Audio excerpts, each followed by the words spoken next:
Imagine standing at a checkout counter, holding out your card, and realizing the cashier's hands are trembling so badly she can barely scan your items.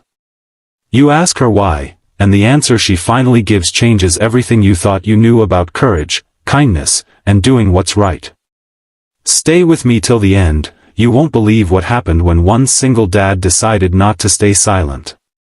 Before we begin, if you believe kindness can change lives, please like this video and subscribe to Kindness Stories so we can keep sharing true and inspiring tales. It was late evening at a small-town grocery store in Portland, Oregon. The store wasn't busy, just a handful of customers pushing carts lazily down the aisles.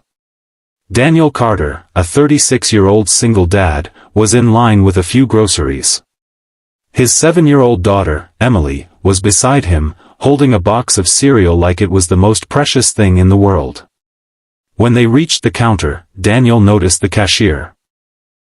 She looked about 23, maybe 24, was struggling to scan the items.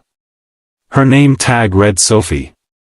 But what caught his attention wasn't her name, it was her hands. They were shaking. Not the kind of shaking you get from being cold, but the kind that comes from nerves, fear, or something much deeper. Daniel placed the milk on the counter and watched her fumble with the scanner. "Hey, are you okay?" he asked gently. She gave a small smile, the kind that says I don't want to talk about it, and mumbled, "Yeah, I'm fine, just a bit tired." But Daniel wasn't convinced. He had been through too much in life to ignore signs of someone hurting. As a firefighter for nearly 10 years before he had to leave the job to take care of Emily alone, he had seen fear in people's eyes. He recognized it now. He watched her try to punch in the serial code, her fingers trembling so badly she had to backspace twice. "Are you sure?" he pressed softly.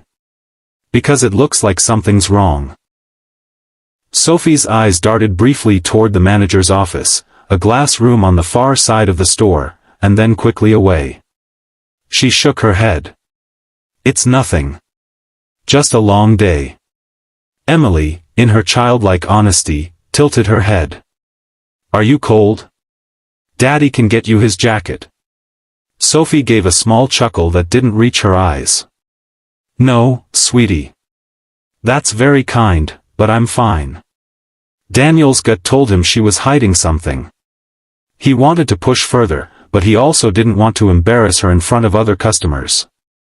So he paid, thanked her, and started to walk away, yet something in him wouldn't let it go. Halfway to the exit, he turned around and saw Sophie lean against the counter for just a moment, as if trying to steady herself. Then the store manager, a stocky man in his 40s with a permanent scowl, stepped out of his office and barked something at her in a low but sharp tone. She stiffened instantly.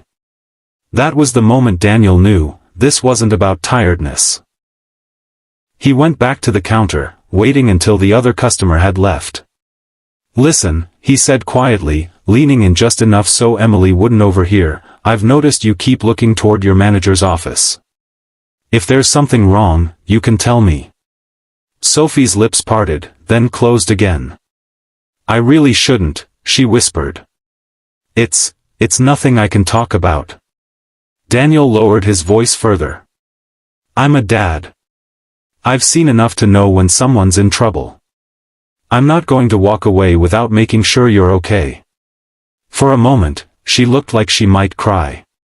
She glanced at the manager's office again, then at Daniel. Her fingers tightened around the edge of the counter. Finally, in the faintest voice, she said, "It's him.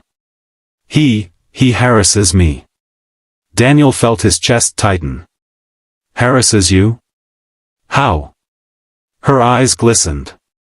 "Comments, touching my shoulder when he walks by, standing too close, saying things no one should ever say to someone at work. I told him to stop once. And he cut my hours." Daniel's jaw clenched. "How long has this been going on?" 6 months, she whispered. "I need this job. My rent's overdue, and I just can't afford to make him angrier." The weight of her words hit Daniel hard. He looked at Emily, who was blissfully unaware, humming to herself as she played with a keychain. He knew what it was like to feel powerless. He'd been there after his wife passed away, when bills piled up and every day felt like a battle. He took a deep breath. "Sophie, you don't have to deal with this alone." She shook her head. "Please, don't say anything. It'll just make things worse." But Daniel wasn't the type to stand by. Daniel didn't confront the manager right there, not with Emily present and Sophie already so shaken. Instead, he told Sophie he'd be back, then took Emily to the car and called his sister to watch her for a couple of hours. When he returned, the store was quieter. Sophie was still at the counter, forcing a smile for customers. Daniel waited until the line was gone before walking up again. "I know you told me not to get involved," he began, "but I can't pretend I didn't hear what you said." Sophie's eyes widened in alarm. "Please, Daniel." "I'm not going to start yelling at him in the middle of the store," he assured her. "But I know the law. I know there are ways to make him stop, and I'm willing to stand by you while you report this." Her lips trembled. I'm scared."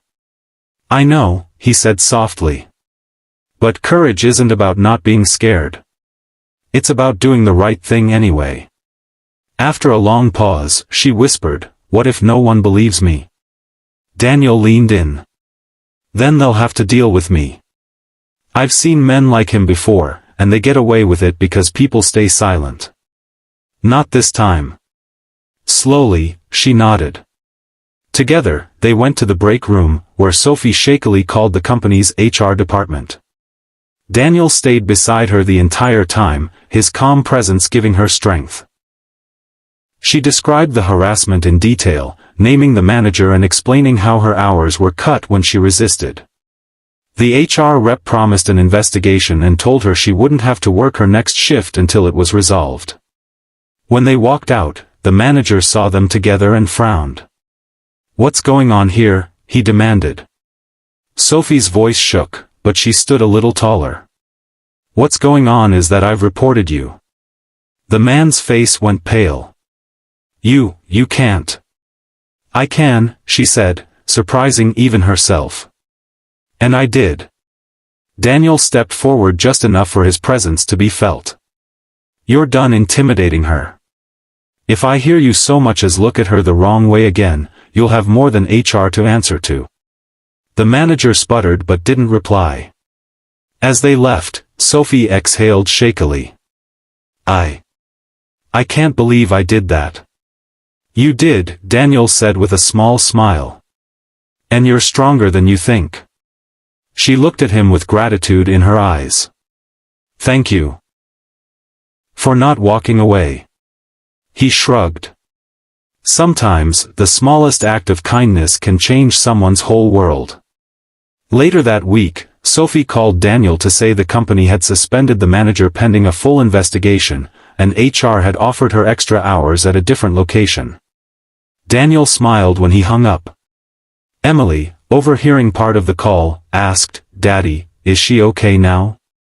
"Yes, sweetheart," he said, pulling her close. "Because sometimes, you just have to stand up for someone, even if you don't know them well." If this story touched your heart, remember, kindness is more powerful than we think. Even a simple question like "Are you okay?"